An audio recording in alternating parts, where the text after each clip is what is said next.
Hello and welcome. जनवरी 2021 का current affair हम start करेंगे। ये सीरीज बहुत इंपॉर्टेंट है जेके पीएससी केएस के लिए और जेके एसएसबी स्टूडेंट्स के लिए।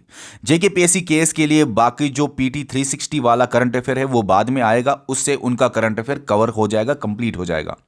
जेके एसएसबी के लिए ये वन लाइनर सीरीज ही बहुत ज़्यादा है उनके एग्जाम के लिए। अब ये जो करंट अफेयर की सीरीज है ये वन लाइनर सीरीज है, मतलब एक लाइन में आपको सारी इंफॉर्मेशन दी जाएगी। अब हर एक पॉइंट के बारे में जितनी भी इंपॉर्टेंट बातें हैं वो सारी बातें मैं इंक्लूड करूंगा ताकि आपका एग्जाम में जो भी क्वेश्चन आए वो छूटे ना आपसे। तो सुनिए, पहला पॉइंट क्या है, पहली न्यूज क्या है। सीआरपीएफ और डीआरडीओ दोनों ने मिलके डेवलप किया रक्षता। रक्षता क्या है? ये एक बाइक एम्बुलेंस है सिक्योरिटी फोर्सेस के लिए।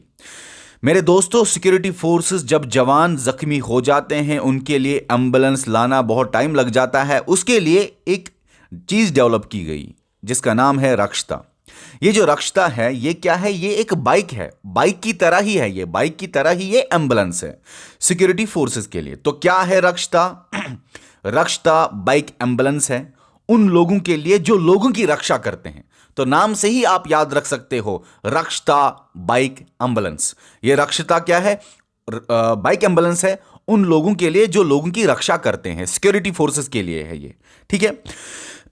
दोनों ने मिलकर इसको बनाया, सीआरपीएफ और डीआरडीओ। सीआरपीएफ की फुल फॉर्म क्या है? Central reserve police force. DRDO की फुल फॉर्म क्या है? Defence research development organisation. थोड़ा इन दोनों के बारे में हम जानेंगे। मेरे दोस्तों, सीआरपीएफ आता है मिनिस्ट्री ऑफ होम अफेयर्स के अंदर, जिसका मिनिस्टर कौन है? अमित शाह। अमित शाह है ना, ओके। अब डीआरडीओ जो है ये आता है मिनिस्ट्री ऑफ डिफेंस के अंदर। मिनिस्ट्री ऑफ डिफेंस कौन है? ये कौन सा मिनिस्टर है responsible for ministry of defence? वो है मेरे दोस्तों राजनाथ सिंह, डिफेंस मिनिस्टर राजनाथ सिंह। तो मिनिस्ट्री ऑफ होम अफेयर्स जिसका मिनिस्टर है अमित शाह, और ministry of defence, defence minister कौन है? राजनाथ सिंह। तो मिनिस्ट्री ऑफ डिफेंस के अंदर आता है डीआरडीओ और मिनिस्ट्री ऑफ होम अफेयर्स के अंदर आता है सीआरपीएफ। सीआरपीएफ को कब बनाया गया मेरे दोस्तों? 1939 में, जब यहां पे ब्रिटिशर्स हुआ करते थे उन्होंने ही इसको बनाया। 1939 में ब्रिटिश रूल हुआ करता था, क्राउन रूल हुआ करता था, 1939 में ही इसको बनाया। अब डीआरडीओ को कब बनाया गया, कब इसको फॉर्म किया गया, कब इसको बनाया गया? 1958 में। दोनों का, डीआरडीओ और सीआरपीएफ, दोनों का हेड क्वार्टर कहां पे है? अगर यह भी सवाल आए तो याद रखना, दोनों का हेड क्वार्टर है न्यू दिल्ली। तो बताइए मुझे, दोनों का head quarter new Delhi. DRDO किस मिनिस्ट्री के अंदर आता है? डिफेंस। और सीआरपीएफ किस मिनिस्ट्री के अंदर आता है? Ministry of home affairs. 1939 में इसको बनाया गया, 1958 में इसको बनाया गया। पहले डीआरडीओ को बनाया गया कि सीआरपीएफ को? सीआरपीएफ को, फिर बाद में डीआरडीओ को, ओके। चलिए ठीक है, पहला क्वेश्चन हो गया। अब है सेकंड क्वेश्चन। इंडिया जो है उसने 4th पोजीशन हासिल की किसमें? ग्लोबल फायर पावर इंडेक्स में। अब ये ग्लोबल फायर पावर इंडेक्स 2021 की अगर बात करें तो इंडिया की 4th पोजीशन है। ग्लोबल फायर पावर इंडेक्स क्या बोलता है? ये देखता है दुनिया में, पूरी दुनिया में जितनी भी कंट्रीज हैं उनमें देखता है ये कि कितना मिलिट्री स्ट्रेंथ है, और मिलिट्री स्ट्रेंथ के बेसिस पे कितना मिलिट्री पावर है, मिलिट्री स्ट्रेंथ है, मिलिट्री पोटेंशियल है, उसी के बेसिस पे रैंकिंग दी जाती है। क्या दी जाती है? रैंकिंग दी जाती है। तो दोस्तों इस बात को समझो, जब इंडिया की रैंकिंग दी गई, कितना मिलिट्री पावर है यहां पे, कितना मिलिट्री पोटेंशियल है यहां पे, कितना मिलिट्री स्ट्रेंथ है यहां पे, तो इंडिया को जब रैंकिंग दी गई किस हिसाब से? ग्लोबल फायर पावर इंडेक्स 2021 के हिसाब से, तो इंडिया को 4th पोजीशन मिली। अब अगर सवाल आए, ग्लोबल फायर पावर इंडेक्स क्या करता है? ये रैंकिंग देता है कंट्रीज को। किस बेसिस पे रैंकिंग देता है? मिलिट्री स्ट्रेंथ के बेसिस पे रैंकिंग देता है।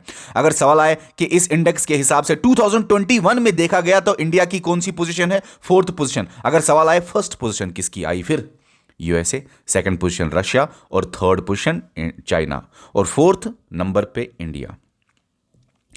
अब यहां पे देखते हैं थर्ड एमसीक्यू क्या है, थर्ड इंपॉर्टेंट जो आपका करंट अफेयर बन जाता है। ये सारे करंट अफेयर मैंने बहुत इंपॉर्टेंट आपके लिए लाए, जो सबसे ज्यादा इंपॉर्टेंट करंट अफेयर है वो मैं आपके सामने ले आता हूं। जनवरी 2021 हम डिस्कस कर रहे हैं। थर्ड क्वेश्चन क्या है? पहली वुमेन पायलट जिसने फ्लाई किया फाइटर प्लेन को इसने चलाया कब? रिपब्लिक डे के परेड पे 26 जनवरी पे। तो जनवरी का ही करंट अफेयर पढ़ रहे हैं। तो रिपब्लिक डे पे परेड पे 26 जनवरी के परेड पे पहली वुमेन पायलट जिसने फ्लाइट किया फाइटर प्लेन को उसने रिपब्लिक डे परेड पे चलाया, जो ये पहली वुमेन पायलट है, नाम बताओ उसका? बवाना कांत। ओके, अब ये बवाना कांत जो है ये क्या है? ये है क्या खुद? ये फ्लाइट लेफ्टिनेंट है ये बवाना कांत। और इसी बवाना कांत ये इंडिया की पहली वुमेन पायलट बनती है जिसने रिपब्लिक डे परेड पे फ्लाइट दी। अब फोर्थ एमसीक्यू क्या बनता है आपके सामने, याद रख लीजिए। मिनिस्ट्री ऑफ ट्राइबल अफेयर्स जो है, और मिनिस्टर कौन है इसका? ट्राइबल अफेयर्स का मिनिस्टर कौन है? अर्जुन मुंडा। ये भी याद रखना साथ साथ। तो जो ये मिनिस्ट्री ऑफ ट्राइबल अफेयर्स है, इसने रिसीव किया, इसको मिला एक अवार्ड, मिनिस्ट्री को भी मिला एक अवार्ड। कौन सा अवार्ड है वो? Skoch challenger award. Skoch challenger award क्या है? ये एक्चुअली एक सिविलियन ऑनर दिया जाता है। कौन देता है इसको? स्कॉच ग्रुप है एक न्यू दिल्ली का, वही इसको अवार्ड देता है। देखो मेरे दोस्तों, स्कॉच ग्रुप न्यू दिल्ली में है, वही एक सिविलियन अवार्ड देता है, सिविलियन ऑनर देता है। उस अवार्ड का नाम है स्कॉच चैलेंजर अवार्ड। और ये स्कॉच चैलेंजर अवार्ड जनवरी में किस मिनिस्ट्री को मिला? ये Skoch challenger award ministry of tribal affairs को मिला। कौन है मिनिस्ट्री ऑफ ट्राइबल अफेयर्स का मिनिस्टर? अर्जुन मुंडा। लेकिन किस लिए इसको अवार्ड दिया गया? क्यों इसको ये अवार्ड मिला? ये रिसीव क्यों हुआ इस मिनिस्ट्री से ये अवार्ड? रीजन था इनका सबसे ज्यादा ट्रांसपेरेंसी इन गवर्नेंस था। ये मिनिस्ट्री जो है बहुत अच्छी तरह काम कर रहा है, ट्रांसपेरेंट काम कर रहा है, कोई करप्शन नहीं, लोगों तक हर बात इनकी इंफॉर्मेशन पहुंचती है, तो अकाउंटेबल बन जाता है ये मिनिस्ट्री। और ट्रांसपेरेंसी आप याद रख सकते हो, एक लाइन में अगर याद रखो, इनकी गवर्नेंस में ट्रांसपेरेंसी है। अब है फिफ्थ एमसीक्यू। मेरे दोस्तों, एक कैटल डिजीज जनवरी में इंडिया में पहली बार रिपोर्ट की गई। जानवरों की एक डिजीज है, वो इंडिया में रिपोर्ट की गई पहली बार। और उस डिजीज से उस जानवर का लंपी स्किन हो जाता है। कभी इसको बोलते हैं लंपी स्किन डिजीज भी। और ये लंपी स्किन डिजीज, अगर ये स्किन है उसके ऊपर ऐसे ऐसे लंप्स चढ़ जाते हैं, तो ये रिसेंटली देखा गया पहली बार इंडिया में ये डिजीज। अब इस लंपी स्किन डिजीज का रीजन क्या है? वायरस है इसका रीजन। वो कौन सा वायरस है जिससे ये लंपी स्किन डिजीज होती है? उस वायरस का नाम है कैप्री पॉक्स वायरस। ओके, इतना याद रखा। अब बहुत इंपॉर्टेंट एमसीक्यू यहां पे करंट अफेयर है। इंडिया का पहला पॉलिनेटर पार्क जो है उसको ओपन किया गया उत्तराखंड के नैनीताल के हल्दीवाना में।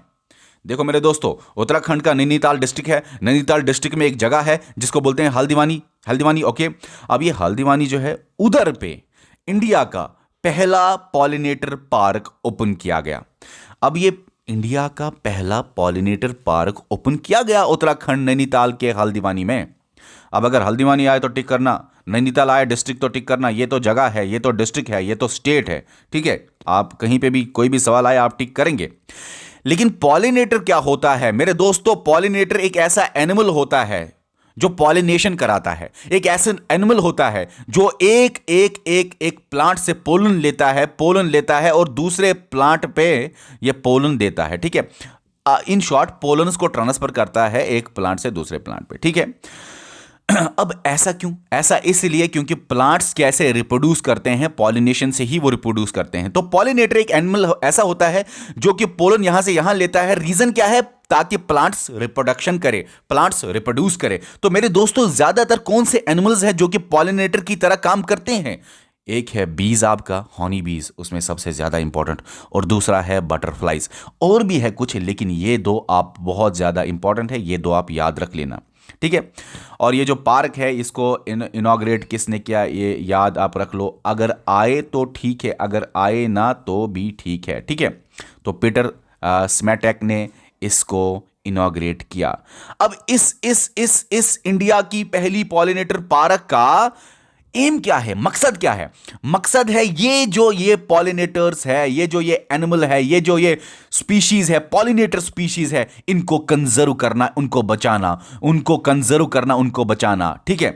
क्योंकि वो धीरे धीरे खत्म हो रहे थे। अगर आप बटरफ्लाइज की बात करेंगे तो धीरे धीरे खत्म हो रहे हैं, और इन्हीं की वजह से प्लांट्स रिप्रोडक्शन कर रहे हैं। प्लांट्स फ्लावर्स बना सकते हैं, सीड्स बना सकते हैं, और प्लांट्स बना सकते हैं।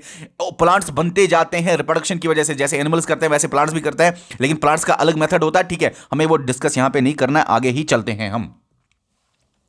क्वेश्चन 7 क्या है यहां पे मेरे दोस्तों? छत्तीसगढ़ जो है उसने, छत्तीसगढ़ स्टेट जो है उसने क्या किया? उसने सेट करना है, टू सेट मतलब अभी उसको सेट करना है कंट्री का पहला एथेनॉल प्लांट। ये बहुत इंपॉर्टेंट सवाल है। तो दोस्तों मैं आपको बता रहा था कि कंट्री का पहला इथेनॉल प्लांट छत्तीसगढ़ जो है वो सेट करने वाला है। किस डिस्ट्रिक्ट में? ये भी याद रखो, कवारदा डिस्ट्रिक्ट में छत्तीसगढ़ इसको सेट करने जा रहा है। अब इसको सेट करने जा रहा है लेकिन पीपीपी मॉडल पे। पीपीपी का मतलब public private partnership. Public private partnership मतलब पब्लिक और प्राइवेट मिलके ये काम करेंगे। अभी पब्लिक का आप याद रख लीजिए, मुझे नहीं लगता ये इंपॉर्टेंट है याद रखना, लेकिन बस नाम ही जानिए बरमदेव कोऑपरेटिव शुगर फैक्ट्री, और प्राइवेट जो है वो है डिस्टिलरी लिमिटेड। अब ये याद रखने की जरूरत है नहीं आपको, ठीक है। अभी आपको एक बात याद रखनी है, तो पीपीपी मॉडल पे, पब्लिक प्राइवेट पार्टनरशिप मॉडल पे छत्तीसगढ़ जो है वो सेट करने जा रहा है कंट्री का पहला इथेनॉल प्लांट। कहां पे? कवारदा डिस्ट्रिक्ट में।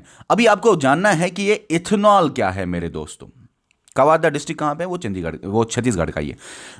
अब इथेनॉल क्या है? इथेनॉल है मेरे दोस्तों C2H5OH। आपने सुना भी होगा आप इथेनॉल, अगर नहीं भी सुना तो इसको भी भूल जाओ, बस एक लाइन याद रखो। इथेनॉल एक रिन्यूएबल बायोफ्यूल है।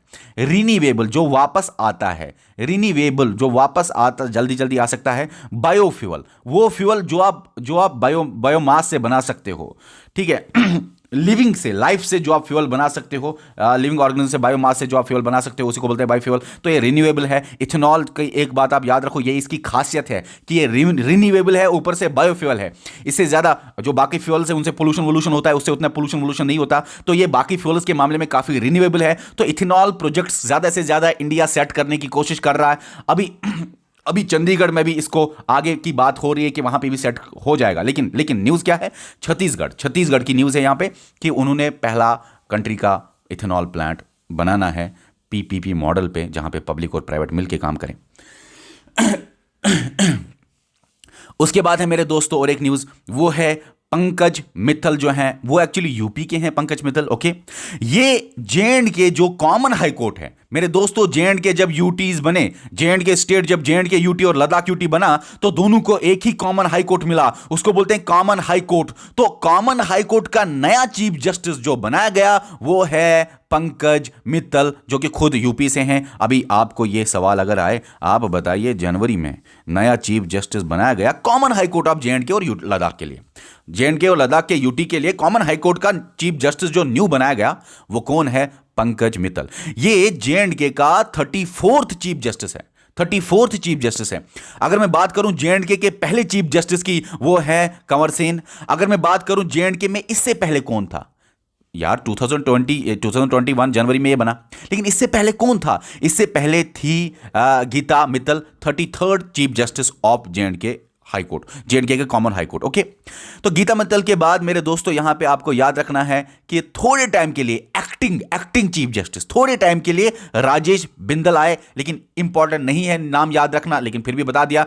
उसके बाद जब ये एक्टिंग चीफ जस्टिस था राजेश बिंदल, उसके बाद 34th नंबर पे पंकज मित्तल है। और आज अभी के लिए आपको ये याद रखना है पंकज मित्तल, और पहला आपको याद रखना है कंवर सेन। पंकज मित्तल के पहले कौन था? गीता मित्तल, ओके। अभी आगे चलते हैं, वो है आपको याद रखना है चिकटन कारगिल में। देखो भाई, लद्दाख में कारगिल है और कारगिल में एक जगह है जिसको बोलते हैं चिकटन, ये याद रखा। लद्दाख में कारगिल है और कारगिल में एक जगह है, लद्दाख डिवीजन में कारगिल डिस्ट्रिक्ट है और कारगिल डिस्ट्रिक्ट में एक विलेज है चिकटन, ओके, याद रखा इतना। अब ये जो चिकटन कारगिल लद्दाख है, इसमें खेलो इंडिया आइस हॉकी टूर्नामेंट जो है वो खेला जाएगा। मुझे एक बात बताओ कि खेला नहीं जाएगा, ये तो जनवरी में ही खेला गया। तो जनवरी में खेलो इंडिया आइस हॉकी टूर्नामेंट हुआ स्टार्ट कहां पे मेरे दोस्तों? चिकटन एरिया में। अभी अगर खेलो इंडिया टूर्नामेंट की बात करें तो आपके दिमाग में और 3 बातें आ सकती हैं। खेलो इंडिया यूथ गेम्स कहां पे खेली खेली गई। खेलो इंडिया विंटर गेम्स कहाँ पे खेली जा रही है, क्योंकि अभी तो मैं ये लेक्चर रिकॉर्ड कर रहा हूँ फरवरी में, है ये करंट अफेयर जनवरी का, ठीक है। लेकिन इतना ज़्यादा मंथ वाइज मत सोचो, इस बात को ज़्यादा मत जाओ। लेकिन लेक्चर में रिकॉर्ड कर रहा हूँ फरवरी में, लेकिन है ये करंट अफेयर जनवरी। ये लेक्चर में रिकॉर्ड कर रहा हूँ फरवरी एंडिंग में, लेकिन लेक्चर है जनवरी का, ठीक है। तो इसलिए कभी बोल रहा हूँ है और था, ठीक है। हम क्या जानते हैं, हमें मकसद की बात क्या है, हमारे लिए मकसद की बात यही है, चिकटन कारगिल जो है लद्दाख में, वहाँ पे खेलो इंडिया आइस हॉकी टूर्नामेंट खेला गया।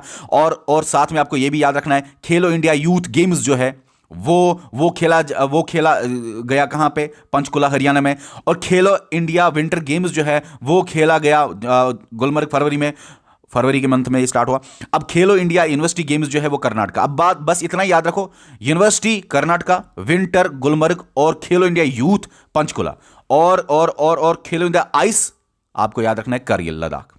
याद रखा, फिर से याद रखना, ice Kargil Ladakh, youth Panchkula Haryana, winter Gulmarg, और यूनिवर्सिटी कर्नाटका। इतना याद रखना बस, बाकी कुछ मंथ यहां पे याद रखने की कोई जरूरत नहीं। अभी लास्ट है यहां पे मणिपुर जो है मेरे दोस्तों, उसने एक फेस्टिवल हेल्ड किया जिसको बोलते हैं चेरी ब्लॉसम माओ फेस्टिवल।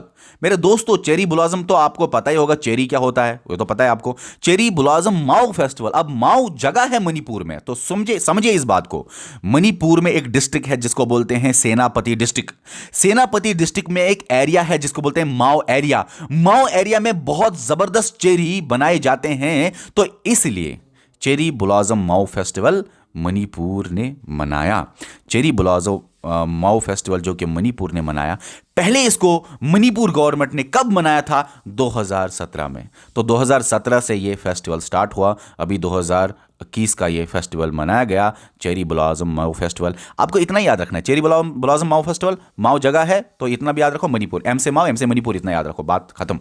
तो चलिए डियर स्टूडेंट्स, ये थे करंट अफेयर आपके मोस्ट इंपॉर्टेंट। ये सीरीज आपकी कंटिन्यू चलेगी। चलिए डियर स्टूडेंट्स, आप कमेंट कीजिए आपको क्या लगा इस बारे में, क्या नहीं लगा। Okay dear students, bye.